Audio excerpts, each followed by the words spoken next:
Hey, confidants. Just before we start this episode, I wanted to let you know that this episode with the Pleasure Collective was recorded a few weeks ago. So in the beginning, you're going to hear us coincidentally talking about the Roe v. Wade leak, which then we saw subsequently turned into the overturning just this past week. And so just for context, that's why we are talking about it in that sort of tense. But I think the information still is really relevant and useful. I'm also dealing with a little bit of a cold. It's a sinus infection turned into bronchitis. I've been testing for COVID every single day for over a week now, and on PCRs and rapids. I just can't get through this nasty thing. And I've got Hippo, the foster dog, with me, who is breathing very intently in the background. Would you like to breathe into this? Okay, thank you, sir. Okay, confidants, enjoy this episode.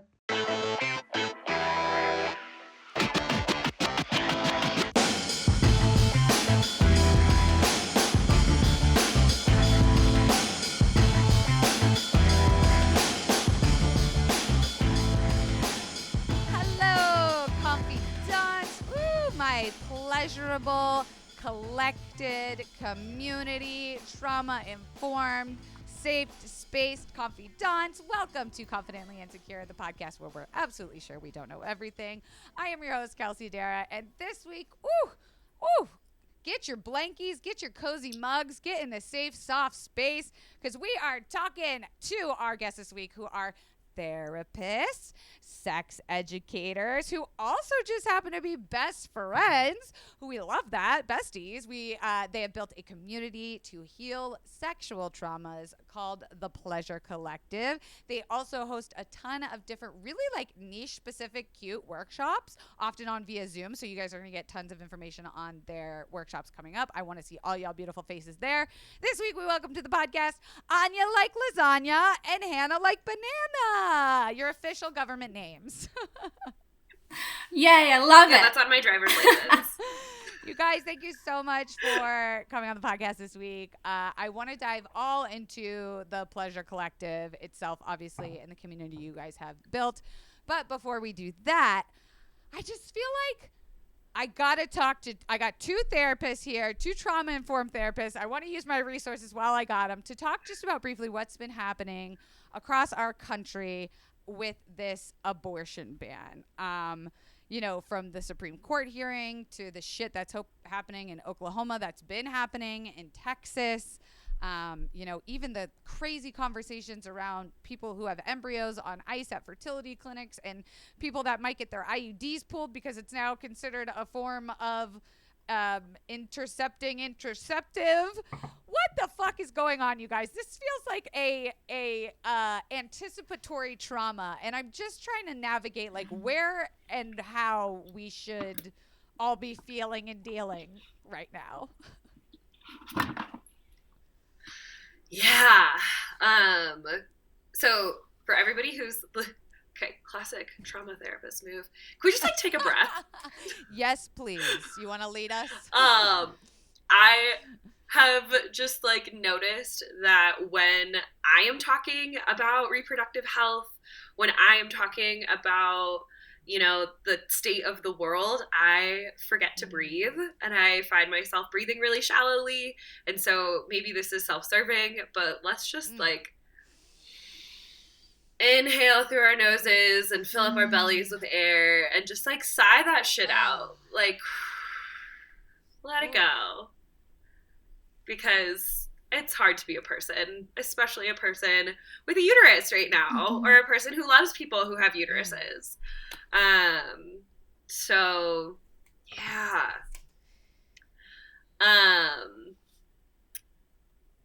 Where to start? I guess my question is there's a rare opportunity here where we got this insight into what the world might look like. We've got a lot of pre-warning, but even with that, it doesn't feel like we can stop much. It doesn't feel like the power is in the hands of us. It feels so bigger and out of our reach, but yet people are still protesting. People are still making noise. We're still actively trying to stop this thing.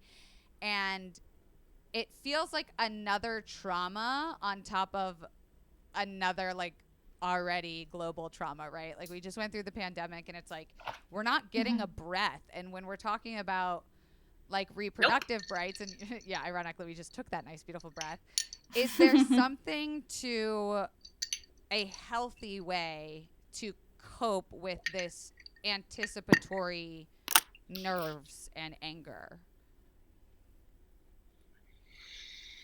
Yeah. Okay. So, totally hear you on those feelings of powerlessness, right? We are not like, we're kind of stuck, and that's a really shitty feeling, and it's a really scary feeling. I can swear, right? Yes. Okay, that's what I thought, but then I just had a moment. I think one of the first things for me, and this is, you know, as a white person with like a little bit of disposable income, is like looking at places locally that are providing abortion care and also are providing transportation for people who have to go out of state to access abortion. So I live in Colorado, which means that all of the states surrounding Colorado have trigger laws except for New Mexico. So in the event that Roe's actually overturned, abortion will become illegal in Texas and Oklahoma, in Wyoming, I think in Kansas. But what that means is that Colorado is about to get a flood of people seeking reproductive health care, seeking abortion specifically. And so a great way for folks to help or offer support to folks who will be getting abortions, because it's still going to happen, is donating money to local abortion funds instead of big places like Planned Parenthood. Planned Parenthood, a lot of that, like, it's great. They do a lot of really important work. They provide a lot of really important abortions, but places like locally that offer transportation cost support and things like that are going to be the most important places that we can put our dollars right now. So that's like a tangible thing. It also doesn't necessarily make anybody feel better. Monetarily, like, it's a drop in the bucket. Right. I think the other thing is really surrounding ourselves in community that's going to affirm our own existence, and the fact that like we get to choose how to treat our bodies, when to become parents, when not to become parents. So that might mean seeking out a therapist. It might mean curating your social media so that the people in your social media feeds are affirming and validating of your lived experience and of your bodily autonomy. It might mean setting some really rough, rigid boundaries with folks. And all of those things are okay and encouraged. And like that, those are things that Anya and I talk about all the time. So we'll probably discuss them more later. But the other thing that I think is really important to keep in mind is that the way that we talk about this really, really, like, God, white people are really good at telling on ourselves right now. Really, really good at showing our privilege and externalizing this problem. So, and maybe this is just like a hill I'll die on because I can't get through to my father about this, but like, stop comparing it to The Handmaid's Tale, dude.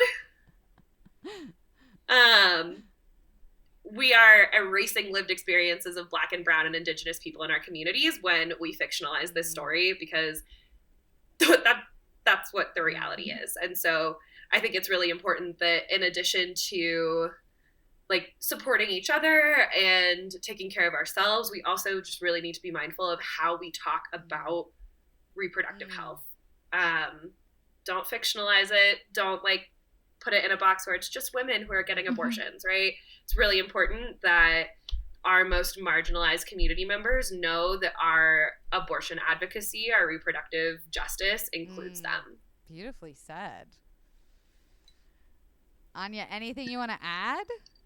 Well, I think what's hitting me so much and it is what's coming to light is like sex is supposed to be it only serves one purpose, and it is not for pleasure, and it is only for procreation. And that is kind of how Pleasure Collective started, and we might get into that later. That was such a beautiful segue. Keep going. Oh, lovely. What? Way to go, Anya. Thank you. Totally planned that out. Hannah and I were noticing that, like, through our work with domestic violence and interpersonal violence survivors, and through our own trauma healing journey, like, sex was shied away from. Like, it was only you were only deserving of sex, or you were only supposed to be having sex if, like, you had maybe gone through these other trauma healing steps, or you were this far in your healing journey, which to us seemed like such a huge disservice, because it completely disregards, like, the weapon that was, like, used against survivors. And, like, sex and sexuality is also such, like, a huge focal point of somebody's existence and being. And so now we're also seeing that with these laws and having, Roe possibly being overturned. Like, if you don't want to get pregnant, just don't have sex. Like, don't like that. Yeah. It's just not realistic. It's not realistic. And it doesn't, like, speak to just, like, what sex is. And it continues to put pleasure and erotic energy or just, like, happiness in or to create barriers around these things and make them completely inaccessible. Right. I could see too how it could be it could make people with uteruses even fear sex in these areas, that it could close off a way that, you're taught, have safe sex in school, or, you're told by your religion or your family, but to be told by, like, lawmakers that potentially, like, IUDs would actually be, I don't know what the right term is, I might be overstating, but, like, outlawed, where that's actually interfering with fertilization in the state of Oklahoma, which is where they're saying now life begins, which, like, Jesus fucking Christ. That to me is, like, a trauma in a way that I have a problem with authority. I'll just say it. I have a big old problem with authority. Yeah. We do too. Yeah. Like, welcome to the club. In a way, like, I'm so grateful and very privileged I've never been arrested, because I think I would be physically violent with someone if, like, an authoritative figure tried to, handle my body in any way. And it feels like this is a version of that feels so powerless. And I think that perfectly connects with a lot of what the work you guys do with Pleasure Collective, which is healing from trauma, specifically sexual trauma. So do you guys want to give a little bit more background on how this came to be, what it so beautifully is? Sure. I'll give you the background of our friendship too. Yeah. This is a story that normally Hannah loves to tell, but I'm going to tell from my perspective this time. I know. I was really excited. So Anya when you sent us the questions, Anya, like, put them in a Google Doc, and we have, like, we broke them down into who does what, and the roles are reversed this time, and I'm like, oh my God, I'm so excited to listen. Hear it from a new perspective, from a new point of view. Okay, so it's a horror movie instead of a rom-com. It's been, like, told one way. So Hannah and I went to grad school together. And I was in the process of, like, looking for a new internship, and Hannah comes up to me and basically says, "You should intern with me. I think you're great. I think you're really smart." At least that's what I remember her saying. And I've, like, already recommended you to my supervisor.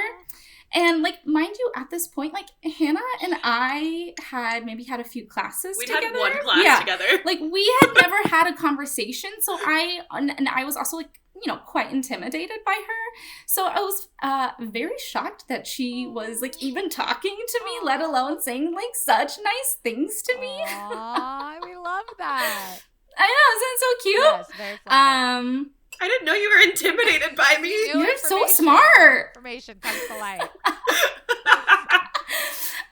So then of course we did end up interning together and becoming the best of friends. And part of our like final research project involved doing a program evaluation of like from about some program within our internship. So we thought, might as well make it extra difficult on ourselves and create like a whole new program to evaluate, because why not? We're not in grad school and super busy and super stressed or anything. Yeah, it sounds great. Casual. So that's when we were like evaluating like the work that we were doing with coaching healthy relationship skills and being interpersonal violence advocates and counselors, and like looking at curriculum. And what we noticed that was missing was talking about like sex and pleasure and sexuality, which is, you know, like I've already said, like such a huge part of somebody's existence. So why would we dismiss that or say that like it's, you can only have sex at this point in your healing journey? So we decided to create a curriculum that focused on using one's relationship with sex and with their sexuality as a tool, make it the focal point of their trauma healing journey. So that is how like our first workshop was created. And by doing that, we realized, well, when we work like very well together, and we want to do this for the rest of our lives. So that is how Pleasure Collective was first started. And since then, we have also created workshops around healthy sexual communication and helping loved ones support survivors, and most recently, like maximizing pleasure within relationships. I love that. And I have to ask, because you guys are like me, where you have no problem talking about pussies on the internet or like sex. Oh, that's my favorite thing like, to do. When you Google my name, a vagina just pops up. You know what I mean? Like, I think. Oh my God. I hope to be like that one day. Well, I think you might, depending on how this podcast goes. That might be like the thumbnail that pops up. That's my life goal. Yes. When I was in the Peace Corps and I was teaching sex ed. When I was in the Peace Corps. Which is, I mean, don't do it. 0 out of 10 recommend. Anyway, but I was teaching sex ed, and I went to like the training center to teach the new cohort of volunteers about teaching sex ed. And this person put me in their phone as Hannah Sex Girl. Yep. And I am still, to this day, in their phone as Hannah Sex Girl. I see it as like a title, you know, like how the queen can anoint certain people as knights. Like, I feel very lucky to have that transparency and, you know, I wouldn't even say confidence, because sometimes even, you know, we all falter in our own self-healing and whatever. But I feel like some people, a lot of DMs I get are like, I wish I could talk about sex as openly as you do, whether it be with my partner or my friends. And I don't know where the fuck I got this from, because I was raised pretty religiously. I think it's probably my very liberal mother. But even her and I, you know, once the floodgates did open, we were very conversational about sex. But I don't remember it necessarily being something that was so available to chat about. And I wonder what your guys' advice is for a lot of listeners who just want to be able to own that piece of their dialogue more confidently. Talk to your friends. Talk to your friends about pleasure. Like, we think like group chat polls or like Instagram stories. Like, what are we thinking? Brunch conversation? All of the above, right? If that feels comfy, if like talking about it in a virtual setting feels easier, right? To like build comfort and like familiarity with the language, do it in the group chat. If talking about it at brunch is like a fun thing, talk about it at brunch. But practicing using that language in spaces where you already feel safe is a huge, like, it's going to make those words easier to say in general, right? Anya and I can talk about pussies and pleasure and everything in between all the time, every day, pretty much like irrespective of who is around. But that comes with a lot of practice. That comes with a lot of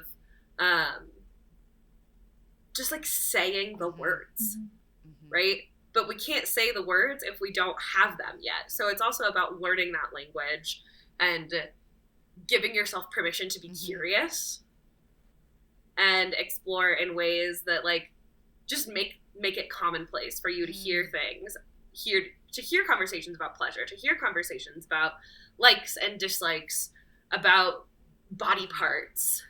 And the more everyday it becomes, the less scary it is to say those words. I love that. Let's dive into a big, expansive word that I saw you guys posting content about recently, which is gender-confirming or gender-affirming sex. And what is that, and why do we all deserve it?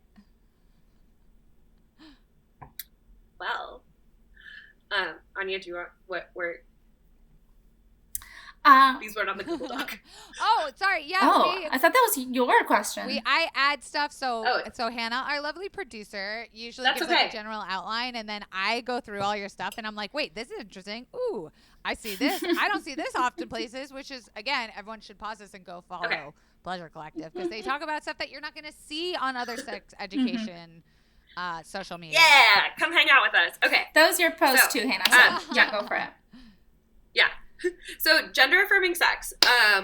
Basically, so this is the idea of gender-affirming sex is that we are divesting from the idea that sex is a thing that happens between a man who has a penis and a woman who has a vulva, right? We know that there are 87,000 different combinations of how we can present and identify and like live in our bodies. And we want sex to be accessible to people who maybe don't fall into those cis-het categories. And we want to encourage people to embrace the fact that they don't fall into those cis-het categories. And so what that might mean for somebody is to interrogate, ask themselves what language feels comfy. Is it okay if I use the word pussy to describe your vulva? Or is there another word? Can I talk about your breasts? Or do we need to say chest? Can we, are there parts of your body that are safe to touch? Are there parts of your body that are off limits that we might think are, traditionally, okay things to touch during sex? And really where this comes down to really thoughtful, really open, really honest communication. And so if we are having gender-affirming sex, it means that we're factoring in that the person we're having sex with might not experience gender in the same way that we do. Or that the way that they experience gender might mean that they have different boundaries or different likes or different dislikes. And that all of that is worth celebrating, worth listening to, and worth getting curious about, and worth having conversations with our sex partners so that we can have sex that feels in alignment with our lived experience. I love that. And I think that that's so important for the generations right now who do feel the most confident and exploratory of the language and are the ones pioneering it. Mm-hmm. And I think it's also important for every human to do as well. Even if you are having cis-het sex, expanding the definition of what sex is just really opens up so many possibilities for joy and pleasure and ecstasy. I said this to my partner the other day, just offhandedly. I was like, I'm not having sex with your penis. I'm having sex with your soul. That's why I the penis is only yeah. I was about to say tiny part of it, but then I realized how that would sound. He's not even to defend himself. So, but it really is. Now I can't not say it.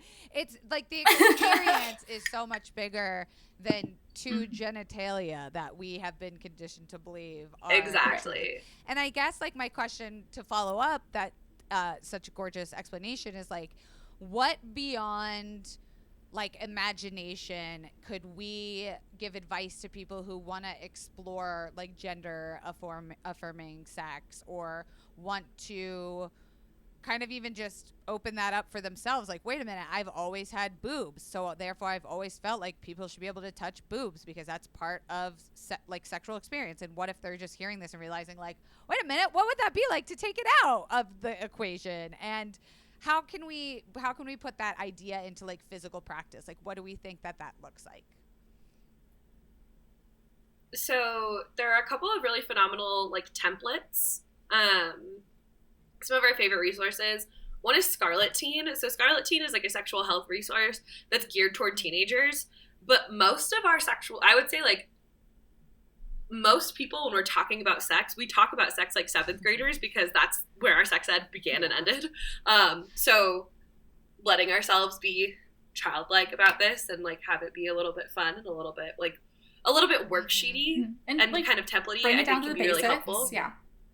Exactly. But Scarlet Teen has they have a really thorough yes, no, maybe list that includes gender stuff. I love a yes, no, maybe list because it takes a lot of the pressure off of the person to come up with the yeses, the nos, and the maybes. And we just have to check boxes that say yes, no, or maybe. And so in the Scarlet Teen yes, no, maybe list, it has like a list of body parts, and it's like, yes, it's okay to touch, no, it's not okay, or maybe. Like, check in every time. And so we can talk about body parts. There's examples of names of body parts. Do you like to hear this? Do you not like to hear this? Right? Like, some people feel really empowered when they refer to their vulva as a cunt. Right? For some people, that's like, fuck yeah. Some people, that makes them want to crawl inside their own skin and like never be perceived again, right? And so having these conversation starters and having these templates, I think, is a really helpful tool in making sure, again, that like the sex that you're having is within your comfort zone, within your like window of safety. I think like we get so in our heads about this stuff, you know, like we forget that there's literally workshops, you know, like what you guys do, or spaces that can help you physically implement it. Otherwise, it's just swirling around in these freaking meat sacks all day. Yeah, exactly. And I think that a lot of us as adults think that it's, you know, cheating or a cop-out to rely on something like a worksheet or a template. But again, if we think about the fact that our education, our toolkit on sexual communication, on sex and pleasure in general, is for the most of the time pretty lackluster. So relying on something like a worksheet or a template as this is becoming familiar to you, as you're like integrating it into your vocabulary and like into the way that you think, is a great tool to, again, take some of that pressure off and not have to hold so much in your brain all the time. Anya Lasagna, were you going to add anything to that? I was just going to add, adding to like a yes, no, maybe list is mostly used in a sexual context. And I would add, like, when it comes to names of body parts that you are comfortable with, like, what is that also outside of a sexual context? And are those different? Like, like using the word pussy in a sexual context might feel completely different than outside of a sexual context. Dang, yeah, I've made too many assumptions about the word cunt for sure. Like, I for sure thought everyone was like, yes to cunt. And I tried to name one of my group chats with myself, Lord DIY, and Zach Kornfeld and Maggie. Yes, love them all. Cutie cunts. And Lauren was like, absolutely not. No. No. And I was like, what? I was so shocked. So I think we ended up on like coochie cuties or something. I don't know. I don't know why Zach is whatever. Moving on. Okay. Why he's in that group? He's just he gets linked to everything we do somehow. So what are you guys seeing is like the conversation around pleasure that is plaguing our generation the most?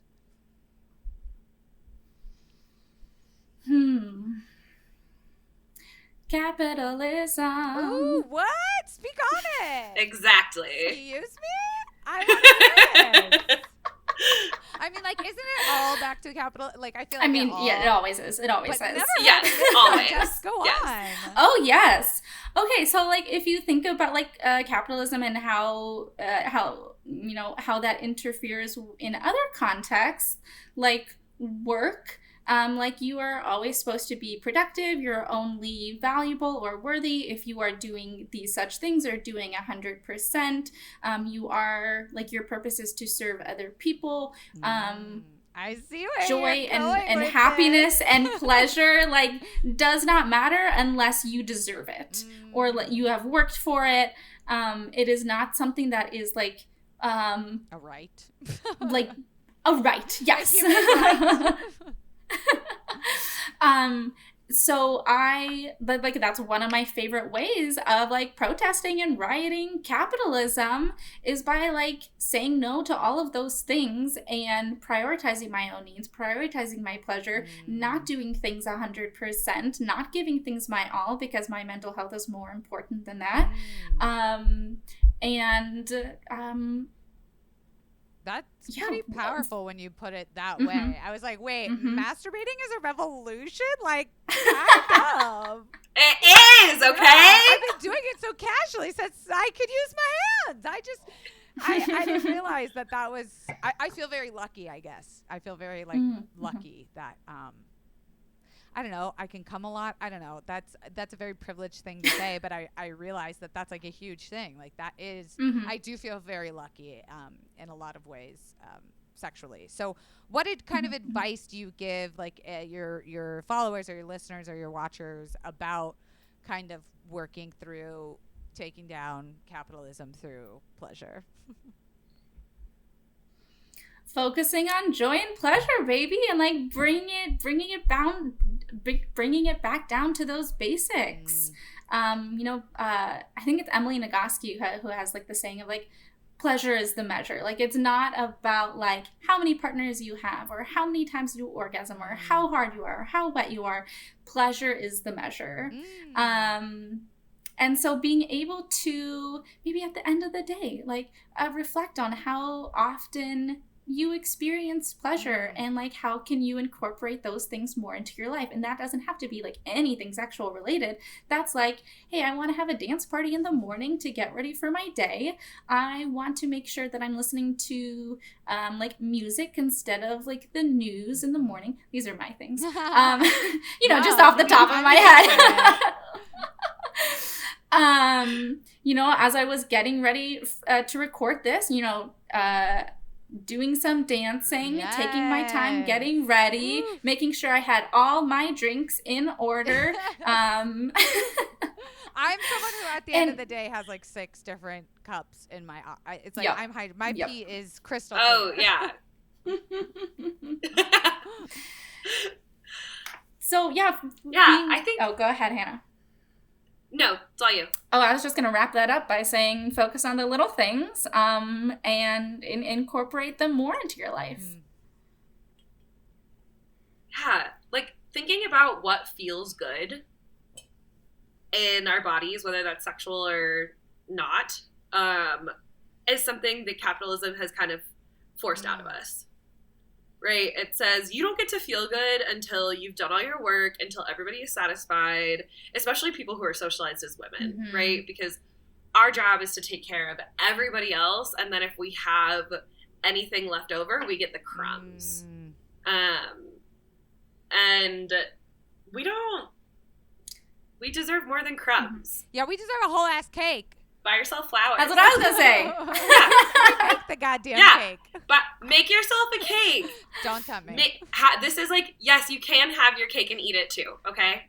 I mean, like, the idea you made me think about, like, is there such an...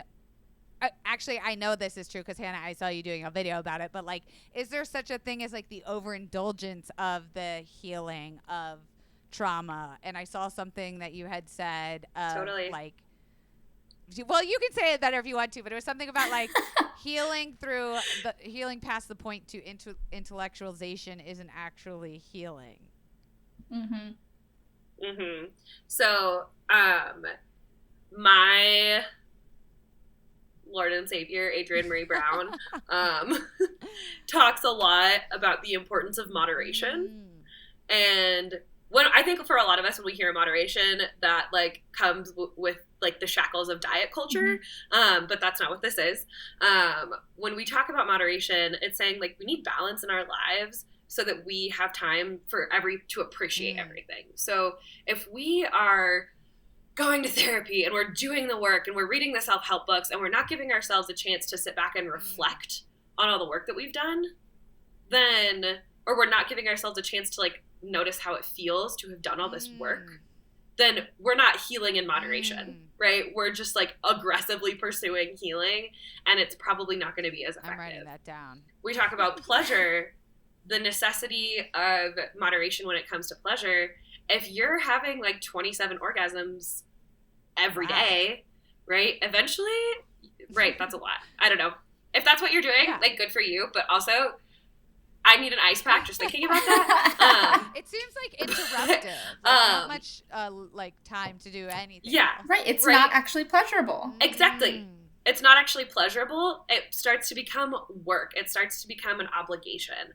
And so if we think about, okay, pleasure happens in moderation, healing happens in moderation, the work that we do, like our 9 to 5s or whatever the hell our days are, that also happens in moderation, and that's important because it gives us a chance to have some kind of appreciation or some kind of perspective on all of the other parts. But I think it's also really hard because right now the way that social media is I can't open, like, my TikTok algorithm has been taken over by therapists and people being like, here's an ADHD hack. And I'm like, dude, I pay somebody to help me with this on a regular basis.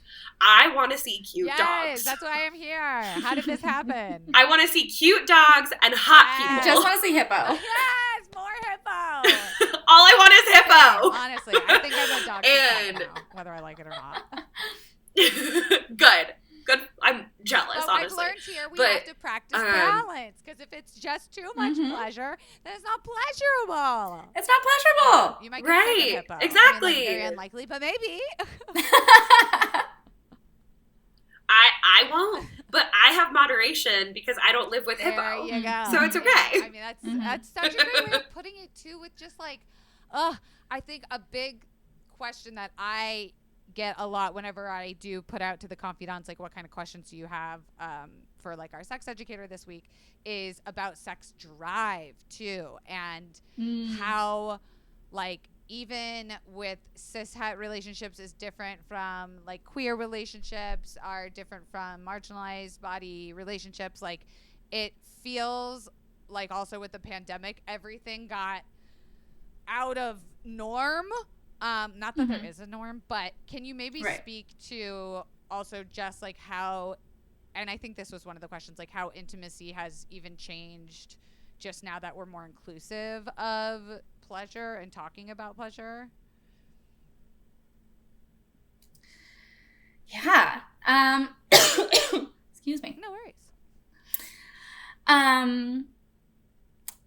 So I think that, like, yes, we are reevaluating like pleasure and intimacy, especially, you know, the past couple of years through this pandemic. Yeah, like sex, quote unquote, drives have changed, and what gives you pleasure now might be different than what has given you pleasure like in the past. Like, a big thing that I noticed that changed for me was, like, beforehand I could watch Netflix all day and I was satisfied. Yeah.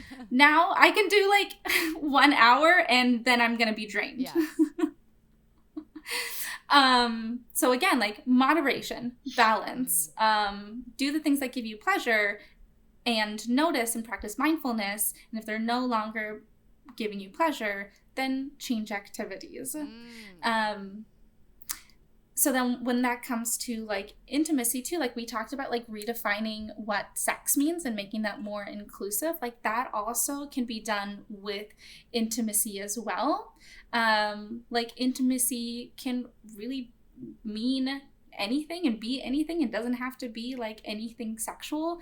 And I think what you know, a lot of couples struggle with, like they you know, they want to increase their sexual arousal and desire, but really what they're wanting is more intimacy, and intimacy is going to then lead to those two things. What is not going to lead to an increase in arousal and desire is figuring out why you are not experiencing the level of arousal and desire that you are now, and comparing it to what you used to experience. Yes, it's so unhealthy. Like, oh yeah, like the comparing, the constant comparing, like you have to be able to like just acknowledge and meet yourself where you are now, and figure out a way to meet those needs, not the needs that you had in the past.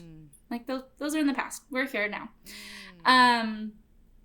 So yeah, redefining intimacy, like that to me means like building, creating more moments of like connection and vulnerability, and finding ways of feeling safe enough to be my most authentic self, which is, you know, for me, a child frolicking in a meadow. Like that is what I want to feel every moment of the day, and within every relationship. Like I want to be that child. Yeah. And I want to experience joy and pleasure in every moment. And being in a relationship where you feel that intimacy, when you feel truly seen and understood and accepted, like that can be way, way scarier to survivors than any act of sex. And like, if that is what intimacy feels like for you, like focus on what brings you safety instead. And you know, safety is subjective, right? Like that's going to be different for everybody to define. And then you also have to be able to communicate that as well. And communicating it as like specifically like as you can is going to be like, you know, essential for actually receiving the kind of safety and intimacy and sex that you are wanting.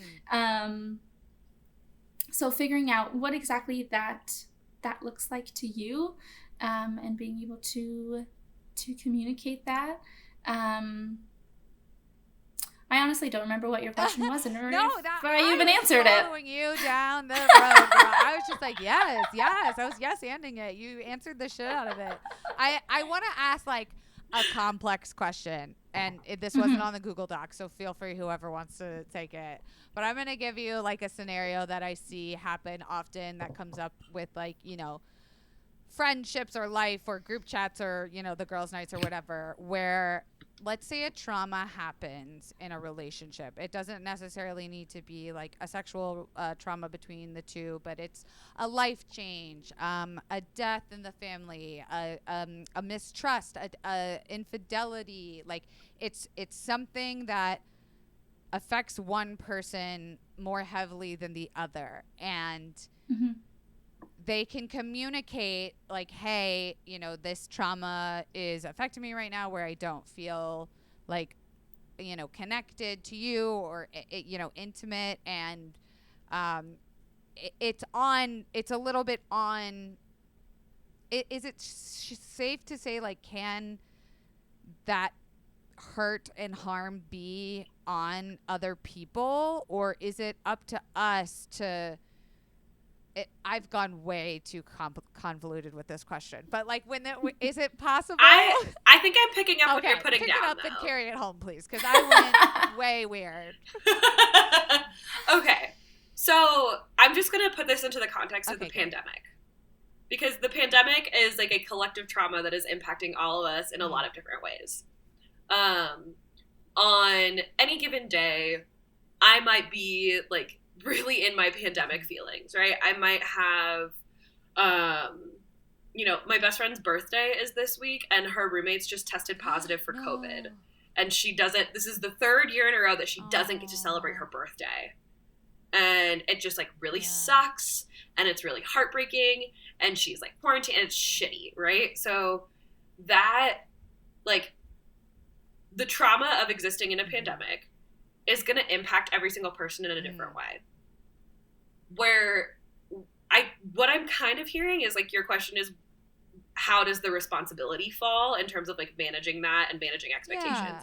Was I following that correctly? Like, what if the partner or the person you're with isn't receptive to what you're communicating, or you can't share it, or you don't feel comfortable sharing it? Like, when is it time to like say, this is unhealthy and I've been dealing with me and my things and trauma for too long, and it's not being received? Like, where's the time that we go like, okay, this isn't like a bad thing, it's just not, no one's moving forward in our healing? Right.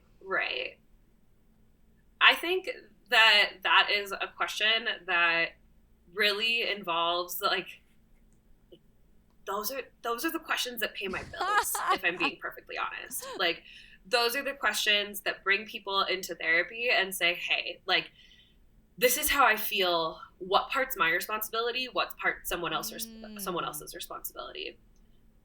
In relationships, like, okay, in my partnership, I'm a sexual violence survivor. And where my responsibility is in communicating how that impacts my relationship with my partner is, I can communicate and say, hey, this doesn't feel safe for X, Y, and Z reasons, and it's on my partner to respect that. If I am like, asking my partner to make accommodations that are outside of a boundary, if I'm asking him to make accommodations that don't feel safe for him, that like are, impacting both of us in certain ways, like, that's when we get to have a conversation. That's when we get to talk about, we call this relational accountability. So every time I enter a relationship, romantic or otherwise, I bring my whole bubble of my life experiences and my trauma and my worldview and my this and my that. And that other person also brings their bubble. And the challenge is to figure out what exists in the Venn diagram of those bubbles. And so if what I'm asking to put in the Venn diagram, say like, okay, I need you to, you can't sneak up on me in the kitchen because it's triggering for me. Check. Right? Box for me too. Yeah. That's a big one. Like if I have my headphones in, you can't like tap me on the shoulder because I'm gonna freak out, right? That's an accommodation that I'm asking for. That sounds pretty reasonable. But if I was gonna say, hey, I'm feeling kind of jumpy, I need you to always do all of the grocery shopping, and I am just gonna like stay home, and I'm gonna like ask you to do things that are, maybe out of reason. I don't know, I couldn't think of a good example. Realistically, we always get to have these conversations. We don't have to decide right away. I feel like now I'm the one who's getting lost in the weeds. You nailed it though. Like, it's complex, and it's complex. Often when you're someone in a partnership, it's like a two-party system, unfortunately. Like, there is only so much that we can do on our part as communicators and hope that it's received, or that someone's willing to grow with us through that, self-awareness or And I think a really important thing to keep in mind is that if somebody isn't willing to meet that, like if someone isn't willing to, make an accommodation that we really need, it's not inherently personal, right? It might be that that person is unable to meet your needs, and that's not about you. It's about, I don't have the capacity for that right now. And I think that's where a lot of people, especially in like romantic partnerships, especially right now, because the time that we spend with our partners has just like skyrocketed, especially if we live with them. So that's where maybe it can be helpful to implement something like a standing weekly check-in to say, hey, what's working, what's not working, what feels good, what was something I did this week that made you feel really supported and held, what's something that happened this week that made you feel kind of icky, what can we do better next time? And if those things like check-ins and having those intentional conversations isn't enough, then that's a really great reason to seek out a therapist, right? To say, hey, we want to make this work, but we're having trouble building the systems that work for us. Maybe it's time to outsource that. Maybe it's time to add somebody to our care team so that they can help us build the system. So again, that's not all on us. It sounds so like obvious to me because I've been in therapy and couples therapy for so long. But it's not. That's really that's not a language a lot of people have and use, and I think that's so important to reiterate and like just platform and showcase. And that's what you guys are doing. Yeah. And it's also like the partner's responsibility that like when a need is communicated, that you check in with yourself and you acknowledge how much you are able to give and provide in that moment. Like, yeah, like I want to be there. I want to listen. I don't have all the spoons for that right now, but here's what I can do. Here's how I can support you. I can go get you flowers, or I can like order you food, or I can rub your feet, or I can leave you alone. So that partner's responsibility to also set boundaries. So make sure that they are not giving too much. Yes. And I feel like something you guys said that I'm going to start implementing too is like when I do tell people I can't have space for even, you know, a tough conversation or like an emotional thing, that it isn't personal. Because I feel like that was a piece you just said that stuck with me, that I was like, oh yeah, shit, we do take everything so fucking personally. That's just human nature. For totally. It's like we can't help but take things so personally. And I think it would just make everyone's anxiety chill out a little bit more if that little piece was added. So gosh, guys, I can't believe we've already come to our conclusion, but I know you guys give so many workshops that I definitely want to attend. I want the confidants to attend because there's such good, juicy information there. So tell us, where can come hang out with us. The confidants find you? What kind of workshops do you guys give? So we have one coming up in a few weeks. It is a 7-week-long group for sexual trauma survivors. And each week we will be focusing on building community and reclaiming pleasure, learning how to work with our trauma responses, you know, healthy sexual communication, reconnecting with your body, all that fun stuff. Love. And it is honestly like, it kind of sounds intimidating, but it is really fun. And which is why we also broke it down into 7 weeks, because it's a lot of information. Right. It's hard. That's not day one. Right. So, and if you miss this one that's coming up in a few weeks, we do also facilitate this one frequently. So make sure that you are following us to stay up to date on workshop announcements. And we are at pleasure_collective. Yay! Well, Anya like lasagna and Hannah like banana. You guys are awesome. I thank you for all the good work that you are doing. I will definitely have those linked below, confidants, so you can definitely check them out. Make sure to check out Pleasure Collective. I almost said Pleasure Collective. I don't know. Maybe that's like a side brand for you guys. Maybe that's our like Sasha Fierce, right? You know, your pleasure for our alter ego. Exactly. Just spelled wrong. Confidants, thank you so much for tuning in. Make sure to follow those links below. Subscribe if you're not already, and give this 5 stars on iTunes because that really helps. And if it's not 5 stars, please don't give it at all because I am very sensitive. Anya and Hannah, thank you guys so much. Confidants, we will see you guys next week. Thanks for having us. Loved doing this with you. Bye, guys. Bye. Yeah. It's been a pleasure.